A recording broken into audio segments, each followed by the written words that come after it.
আসসালামু আলাইকুম আর আফারা ভাইয়েরা ব্যাগ ভালো আছেন আশা করি ব্যাগ ভালোই আছেন আল্লাহর রহমতে আজকে লইয়ে এসে আন্নগোলাই ময়দা দিয়ে ফুডিং তো আনারা ব্যাগে খাইছেন ডিম দি দুধ দিয়ে ফুডিং আজকে লইয়ে এসি ময়দার ফুডিং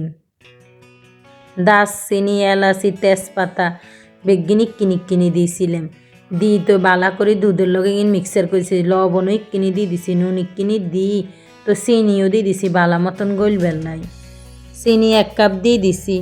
হরে আবার দিয়ে দেন চিনি একখানা কম লাগছিল তো আরও আধা কাপ দিয়ে দিছিলাম মিষ্টি কম হয়েছিল এলে আবার আধা কাপ দিয়ে দিছিলাম 1.5 কাপের মতন দিছি মিষ্টিও বেললে মিষ্টি কম হইলেও আবার ভাল লাগে না মিষ্টি একখানা বেশি এই জিনিসটা মিষ্টি না হলে ভাল লাগে কম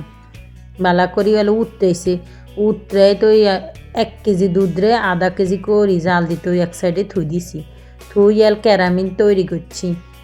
চিনি দি ক্যারামিন করা হয়ে গেছে রাখে দিছি ঠান্ডা হয়ে বেললাই হরেল দুধ ঠান্ডা হয়েছে দারচিনি এলাচি তেজপাতা যা দিছি বেগিন উড়ে এলাম না উড়াইলে আবার এক ভাল লাগতো নয় কিন্তু দাঁতার তল হইলে খারাপ লাগতো ডিম হাঁসগে ডিম দিছি হাঁসগে ডিম বেগুন ভেঙে গিগে করে দিছি দুধের লগে গুঁড়ুলি দিয়ে বালা করে গুঁড়ি এলাম গুঁড়ি তো যে ব্যাগ কিছু দিম আর একখান করে ডিমে গিগে করে ভাঙি দিতেছি দেওয়া শেষ হয়ে এসে আর এগিয়ে রয়েছে বাঙনের বাড়ি তাহলে এগিয়েও ভাঙি দিয়ে দিছি শেষ হাঁসগে ডিম দিয়ে দিছি এই পুডিংয়ের ভিতরে ডিম লাগে ভালোই বালা করে ঘুরতে আসি এখানে ঘুড়ি ফিনিশিং করে দিচ্ছে চিনি তো জাল দানোর লগে ফিনিশিং হয়ে গেছে ডিমও দিছি ডিমও ফিনিশিং এই অল্প করে ময়দা ময়দা দিই আস্তে আস্তে গুঁড়ুলি দিই গুঁড়ুম একসাথে দিয়ে দিলে দলা ধরি যাব তো ভালো লাগবে না ময়দা আমি বেশি দিয়ে দিছি ময়দা আর একখানা কম দিলেই সারিব 1 কাপ লইছিলাম আধা কাপের মতন দিলেই সারিব তো খাইতে ভালো লাগবো বেশি ময়দা দিলে আবার ভালো লাগতো না ময়দা দিতে অল্প করি আধা কাপের মতন ময়দা দিয়ে বালা করি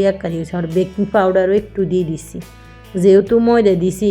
এই কারণে বেকিং পাউডারও দিতেছি যে নরম সরম হয় আবার সুন্দর মতন মানে ফুলিয়ে উঠে হালকা বালা করি ফিনিশিং করি বালা করি ঘুরতে আসি ফিনিশিংও হয়ে গেছে গোয়াল এবার ব্যানানা এসেসও দিয়ে দিছি ব্যানানা এসেস দিয়ে একখানা হালকা লাড়ো বেশি লাইলে ব্যানানা এসেসের গ্যারান চলে যাবে গই তো বালা করি সাকি এলেছি যাতে কোনো যদি ডিমের আশটাশ থাকে একটু অথবা কোনো সমস্যা থাকে আটা যদি কিছু থাকে তাহলে তো আবার পুডিং সুন্দর হইতো না বালা করি সাঁকি তো একখানা লাড়ে দিছি আবার সাঁকি কই লাড়ে দিলে তো ফিনিশিং হয়ে যাব হ্যাঁ আগিন কমে যাব তো ক্যারামেলের করছি যে ক্যারামেলের ভিতরে ঢালে দিছি দিই তখন ওভেনে বইয়ামো গরম হানি করি তো ওভেনের টের মেয়েদের দিছি দিই তো পুডিংয়ে ওভেনের ভিতরে দিয়ে দেবো সময় 45 মিনিট আর তাপমাত্রা হয়েছে 150 মতন দিছি দিই তো পুডিংয়ে দিই চলে যাবো 45 মিনিট পর আয় দেখি সে পুডিংয়ে হয়েছিনি সুরি দিয়ে চাইতেছি হয়েছি না সুরি যদি পরিষ্কার আইয়ে তাহলে হয়ে গেছে এদিন চুরি পরিষ্কার আইসে ওরে কতক্ষণ ঠান্ডা হইতাম দিছি বারে হরে ঠান্ডা হয়েছে আরে তো ফ্রিজে থুইছি আরও ঠান্ডা হয়ে পেলে হরে আর বালা করে ঠান্ডা হয়েছে তো চুরি দিয়ে চারিপাশে একখানা ঘুরে ইয়ে করে দিতেছি যেন প্লেটে লইলে না আটকি না থায় ওরে বালা করে ঘুরে তখন প্লেটে লই এলাম ওগো বালা করে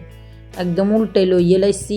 সুন্দর মতনই হয়েছিল যে সুন্দর কালার হয়েছে সুন্দর হয়েছে পুডিংয়ের কালার আর নগরে কাটিও দেয় আমু পুডিংয়ে খাইতে যে হোয়াদ হয়েছে ভালোই লাগছিল অনগা কাটি দিয়ে আইতেছি সান কি সুন্দর হয়েছে কাটছি যেন ভালো লাগছিল আজ গেলে আল্লাহ হাফেজ।